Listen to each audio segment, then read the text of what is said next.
Hi, my name is Michael Dutra. What kind of special needs teacher are you? Specifically, yeah, I'm a special needs teacher. What I do is specifically work with a class that has kindergarten, first and second graders who have been diagnosed as moderate to severe in the realm of autism spectrum disorder. Do you work with the IEP team? Yes, I work with the students' IEP team. Depending on what their needs are, we do assessments. Kids with ADHD or autism want to be independent. Try Goalie, the visual scheduler that guides them through routines so you don't have to. Goalie, reinventing routines. And then we convene with the parents at a date that's convenient for them and discuss what the findings are that we've discovered and find the best fit that we can establish for the child, either within the school or sometimes there are programs that we may recommend that are outside the school as well. How do you work with your children's individual sensory needs? All my children have sensory needs in my classroom. We do have occupational therapists that come in to specifically work with children that have that on their IEP if it's determined that they need that.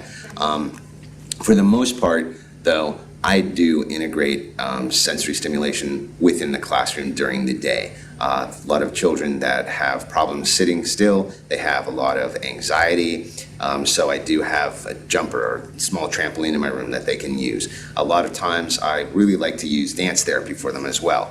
So I get the kids up, we'll play Ring Around the Rosie, we'll do musical chairs, which they really like as well, and just kind of jumping around. And sometimes we do some free form like choreography, whatever it is that they kind of feel works for them, to just kind of get them. For families living with ADHD or autism, preventing meltdowns is everything. Goalie reduces stress by enabling kids to complete routines independently. Goalie, reinventing routines. More of a baseline. When they have that expression and are able to stimulate themselves that way, it really kind of brings them back into a focus area. As well, deep pressure, we do in the classroom, my aides, myself.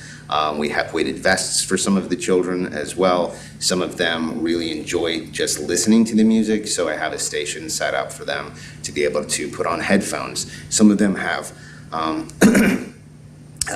stimulation issues such as visual stimulation. There's some programs that I do have on the computers that they can play with and be able to explore that way. Books as well with the pictures in that. We have a sand table that's set up that they can get their hands in and feel the sand moving through. A lot of times I can set up a water table. A lot of children with autism really kind of are attracted to that feeling of water. Just have to watch them though, because a lot of times they'll end up soaking themselves with water. And that's then another issue, and they don't like it. So it's just gauging everything to this particular student and exactly what's going to work best for them. A lot of times there are children that have problems with overstimulation, such as noise or things that are touching their skin, such as a tag on the back of a shirt that you and I might not feel at all, but with them it's like a pebble in your shoe. So trying to find out exactly what specifically is a problem for that child as far as this their sensory integration is concerned, and trying to find modifications to help them deal with that. How do you discover your children's individual sensory needs? Having a child with special needs in a general education classroom does seem to pose insurmountable obstacles to a general education teacher if they've not had that before. What I find best to do is sit down as a special ed teacher myself with that general education teacher and prep them for exactly what it is that the child is going to be needing, taking their lesson plans as myself as a special ed teacher and kind of reviewing it and then making some modifications to those plans so the child would therefore be able to get the curriculum that is being taught within that classroom, but on a level or a pace that would best suit that particular child. Before I got into teaching children with special needs, I worked for a number of years as a general education substitute teacher. And within that realm, I did have special needs children peppered through different classrooms. And quite honestly, many instances, you're not going to even be able to tell that you have a special needs child in the class, unless, of course, there may be someone who's shadowing that child, working as an adult support to that child. But usually with even that, they tend to sit off by the side and just will intervene with the child when need be. But planning is key. And once that is established, you'll be able to basically do whatever you want in your classroom, and just knowing that you've got some modifications on the side that special needs child will be able to utilize to access the curriculum that you're trying to teach. Kids with ADHD or autism want to be independent. Try Goalie, the visual scheduler that guides them through routines so you don't have to. Goalie, reinventing routines. Why do you have a tent in your classroom? I have a tent in my classroom. At the beginning of this past year, I felt that I needed a space for a couple of my children who have sensory needs that require a little bit more of a calming area in my class. They needed something. So I went out and I found a tent. It's a 3-man pup tent, nothing fancy. But I put it in my room and filled it with some stuffed animals. Sometimes they take books in there, but it's just an area, if they're feeling like completely overwhelmed, an area that they can go to and kind of feel like they're in a safe zone. It's enclosed. A lot of kids like that feeling of enclosure. You might find that with your children at home. They might go into a closet, or they'll go under the bed, or they like to wrap themselves in a sheet or a blanket. That's pretty much what that's for.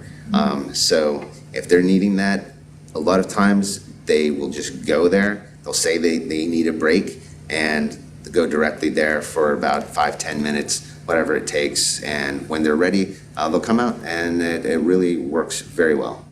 How do you regulate tent time?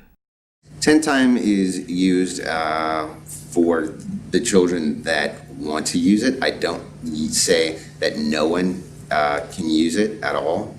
Even children that I would say, well, maybe they don't really need it. Okay. So I'm pretty open with who wants to have that time. I mean, believe me, there's times that I want to go sit in that tent. So it's open for everyone. And I do understand there's a feeling that teachers might have that it would be abused, but as with anything in a classroom, if you set the boundaries and you set the rules from day one, there are books in classrooms, and a lot of times, the teachers are afraid, oh, well, my books will be abused because children will be taking them and not returning them. There's certain centers, such as science centers, where they have a lot of interesting instruments that kids might want to be fiddling with during the day. You'll always have somebody who wants to run over, jump on the tent, or run over and play with the science equipment, or what have you. But in setting those boundaries, setting those baselines at the beginning of the year, and just letting them know what that tent is used for, they get it, and they pretty much respect that.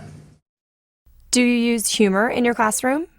I find it a key. One thing that I really appreciate about the children is that they do have an innate sense of people, whether or not they're able to speak or not speak.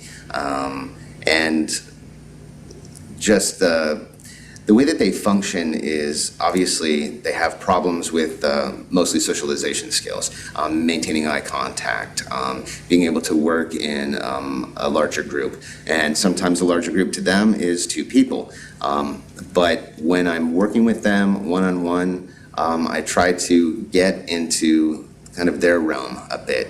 And I find that if I am being a little bit funny or a little bit silly, that tends to get them interested in what I'm doing. And then I can kind of guide my, my approaches accordingly to that. It's kind of like a hook. Right. I can hook them in with a little bit of being funny, find something that makes them feeling a little bit lighter in spirits. I find that is, like I said, a good open door. What is a standard day like in your classroom? The children know the schedule better than I do. Okay. I'll establish the schedule at the beginning of the year, and they pretty much follow that schedule, and they are creatures of habit. Partially, that is something that children with autism really find